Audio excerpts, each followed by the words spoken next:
Assalamualaikum warahmatullahi wabarakatuh. Saya Amelia Lisitokane, mahasiswi dari Universitas Dharma Wangsa Prodi Riau.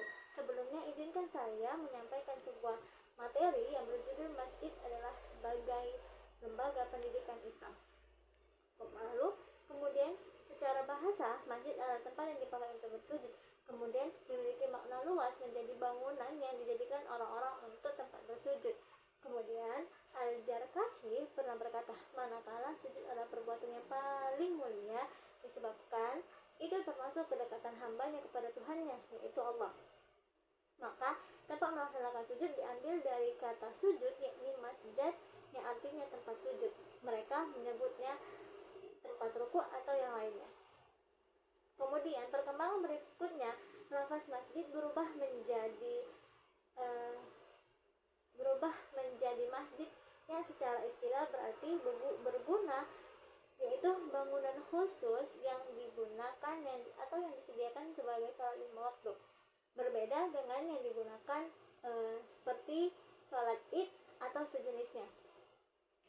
Kemudian secara istilah, kemudian secara syara adalah tempat yang disediakan untuk sholat 5 waktu yang di dalamnya bersifat tetap, bukan hanya sementara. Nah, kemudian adapun fungsi masjid, yaitu masjid sebagai tempat ibadah umat Islam untuk melaksanakan ibadah, terutama sholat berjamaah. Kemudian masjid sebagai pusat pendidikan. Masjid dapat menjadi sebagai pusat pendidikan belajar bagi umat Islam, baik anak-anak maupun orang dewasa. Kemudian masjid dapat digunakan untuk sebagai dakwah yang digunakan untuk dalam ajaran Islam, dalam dakwah kepada masyarakat, yaitu tak jarang kita dengar masjid sering digunakan sebagai tempat berdakwah atau mengaji atau pengajian yang diadakan dalam seminggu sekali. Kemudian pusat kegiatan sosial, masjid dapat digunakan sebagai pusat kegiatan sosial seperti pembagian zakat, kurban, pernikahan, dan kegiatan sosial lainnya.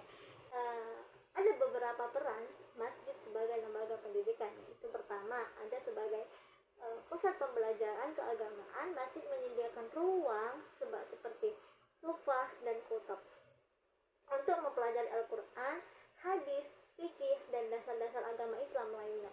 Kemudian pendidikan non formal, masjid tak jarang sebagai tempat untuk pengajian khusus agama dalam kegiatan pendidikan lainnya yang terkait pada kurikulum formal. Kemudian ada pusat komunitas seperti masjid menjadi tempat berkumpul